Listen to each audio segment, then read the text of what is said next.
Hi అండి, నేను మీ అరుణ. ఈరోజు మనము గోంగూర పులావ్ చేసుకుందామండి. ఇంకా ఆలస్యం ఎందుకు, వీడియోలోకి వెళ్ళిపోదాము.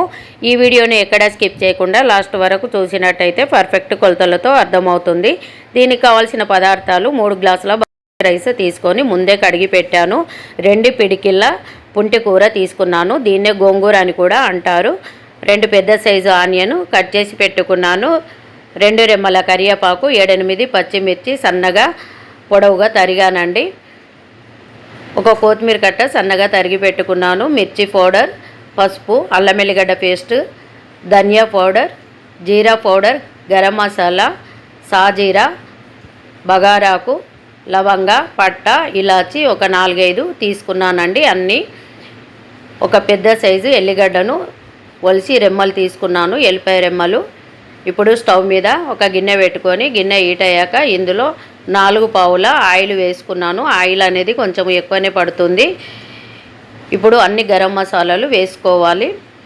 లవంగ, పట్ట, ఇలాచి, సాజీరా అన్నీ వేసుకున్న తర్వాత ఇందులోనే ఆనియన్ కూడా వేసుకొని స్టవ్ ఫ్లేమ్ అనేది మీడియంలో పెట్టుకొని కొంచెం ఆనియన్ కలర్ చేంజ్ అయిన తర్వాత ఇందులోనే పచ్చిమిర్చి ముక్కలను వేసుకోవాలి.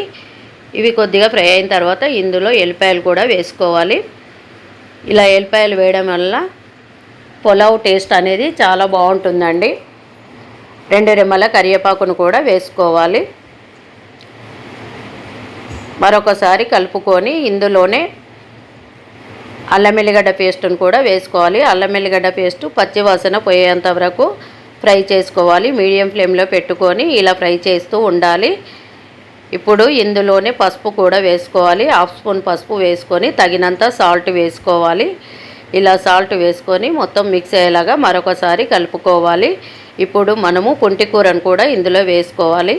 ఈ పుంటికూర ఇందులో వేసుకొని కొంచెం స్టవ్ అడ్జస్ట్ మీడియం హైలో కాకుండా మీడియంలో కాకుండా మినిమంలో పెట్టుకొని ఇలా మొత్తము ఆకు మగ్గే అంతవరకు ఫ్రై చేసుకోవాలి. ఈ పుంటికూర అనేది జల్దీ మగ్గుతుందండి.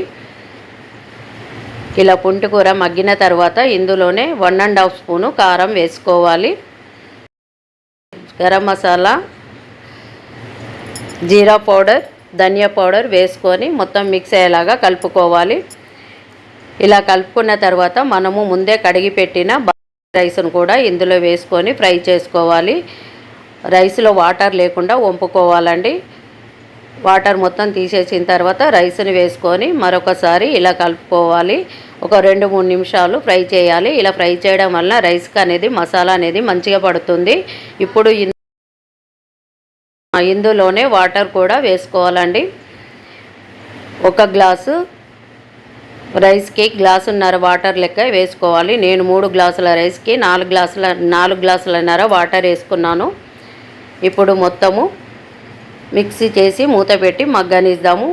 దగ్గర పడ్డదండి. ఇలా దగ్గర పడ్డప్పుడు మనము స్టవ్ను కొంచెము సిమ్లో పెట్టుకొని మరొకసారి కలుపుకొని స్టవ్ మీద పెంక పెట్టుకోవాలి. పెంక పెట్టడం వల్ల సిమ్లో పెట్టేసి ఇప్పుడు మళ్ళీ గిన్నెను పెట్టుకోవాలి. ఇలా పెట్టుకోవడం వల్ల రైస్ అనేది మాడకుండా ఉంటుంది. చూస్తున్నారు కదా, మనకు పుంటికూర పులావ్ రెడీ అయిపోయిందండి. పైనుంచి కొంచెం కొత్తిమీర వేసుకోవాలి. అంతేనండి. ఎప్పుడు ఒకే విధంగా పుంటికూర పచ్చడి, పుంటికూర పప్పు అలా కాకుండా ఇలా రైస్ చేసి పెట్టినట్టయితే పిల్లలు కానీ పెద్దలు కానీ ఇష్టంగా తింటారండి. అప్పుడప్పుడు ఇలా చేసుకొని తింటే చాలా బాగుంటుంది. మీరు కూడా ఈ రైస్ ట్రై చేసి మీకు ఎలా వచ్చిందో నాకు కామెంట్ చేయండి. Thank you. చూసారు కదా ఫ్రెండ్స్, మా అమ్మ చేసిన గోంగూర పులావ్. మీరు కూడా ట్రై చేసి ఎలా ఉందో చెప్పేసేయండి. Please do like, share and subscribe. Thank you for watching.